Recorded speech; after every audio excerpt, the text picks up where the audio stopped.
Nagtitingin ka ng kotse. Gusto mo safe choice so nag-Toyota ka. Ang budget mo, slightly over ₱1,000,000. Laki na noon. Maganda na mga choices mo. Kaso, hindi ka mapakali. Ano ba ang pipiliin? Sedan o crossover? May mga taong pinipili pa rin ang sedan dahil gusto nila ng dedicated passenger space sa cabin.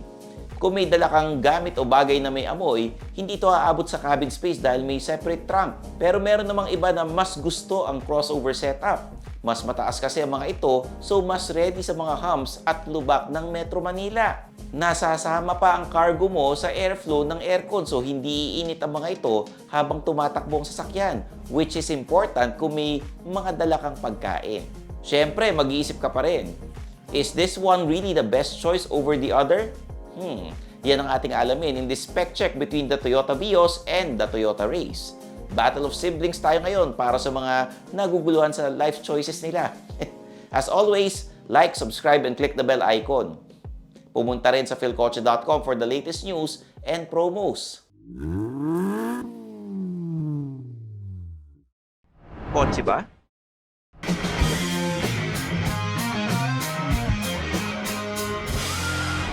Philcoche na! Ang kinuha natin for this spec check is the Toyota Vios GRS against the Toyota Race Turbo. The Vios is priced at ₱1,055,000 habang ang Race ay ₱4,000 less lang at ₱1,051,000. Di kita na laban to.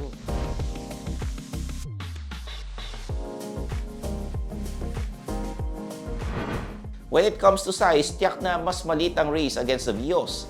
Mas maliit ang width nito, mas maiksi rin dahil walang trunk, pero mas maiksi rin ng konti ang wheelbase. Yun nga lang, mas mataas talaga ito in overall height and ground clearance.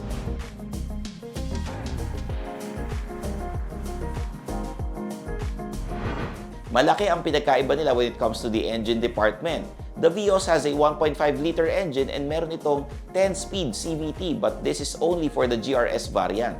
Ang Race naman na sinama natin sa spec check has a 1-liter turbo engine. Ang power figures nito ay di nalayo sa 1.5-liter ng Vios, and kung nakita ninyo yung review namin about this, pinatunayan niya na mas tipid siya sa gas. Transmission is a CVT pero ibang CVT ito compared sa mga nakalagay sa ibang variants ng Vios.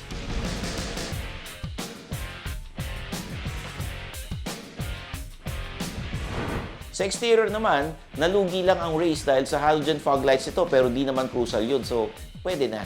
Pareho silang may bongga na LED headlights, DRL and taillights, power folding na rin ang side mirrors. Maangas ang all-black 16-inch wheels ng Vios dahil GRS variant ito habang ang Race naman comes with a 17-inch two-tone alloy wheels na panlaban rin ang itsura.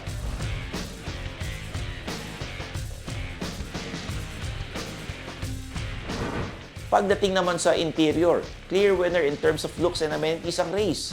Yung Vios GRS kasi, very contemporary pa ang approach with a smaller touchscreen and analog gauges. Sa Race, modern na ang amenities nito. May very functional digital gauge cluster and bigger touchscreen. Tabla lang sila ng Vios sa speed sensing door locks, push start ignition, leather steering wheel with paddle shifters and automatic climate control.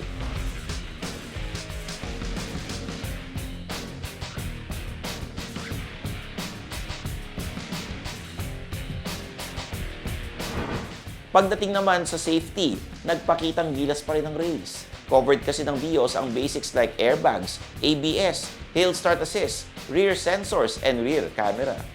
Pero sa Race, lumabang ito with front sensors, blind spot monitor, and rear cross traffic alert.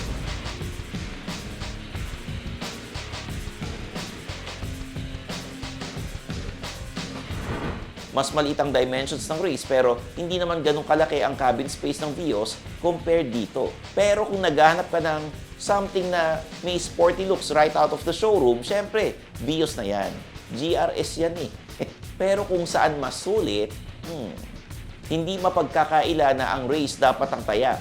Karamihan ng binayaran ay nasa interior and safety features, which is nice kasi mararamdaman mo talaga sa bawat drive mo. Sa amin lang yan, ha? Siyempre, depende talaga yan sa kung ano ang hinahanap nyo sa sasakyan. I'm your host, Stanley Chi, ang inyong senpai ng turbuhan na nagpapaalala sa inyong lahat na i-follow ako sa mga social media accounts ko. Meron akong Facebook, Instagram, TikTok, may sarili akong YouTube channel, youtube.com/StanleyChi. Mag-subscribe rin kayo ron. Meron akong podcast, Underpaid with Stanley Chi sa Spotify and Apple Podcast. Kinig na't mag-subscribe.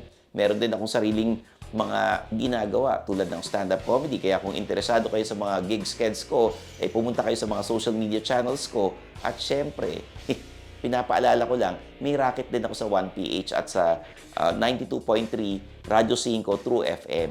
Feelings pag Sunday, 9 to 11 p.m. At Good Vibes, 7:30 to 9:30 p.m. sa Radyo 5. So kita-kits tayo sa next video.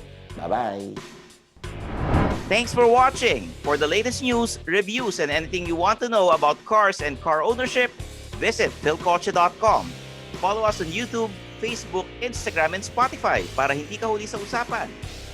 Tandaan, kotse ba? Phil Kotse na!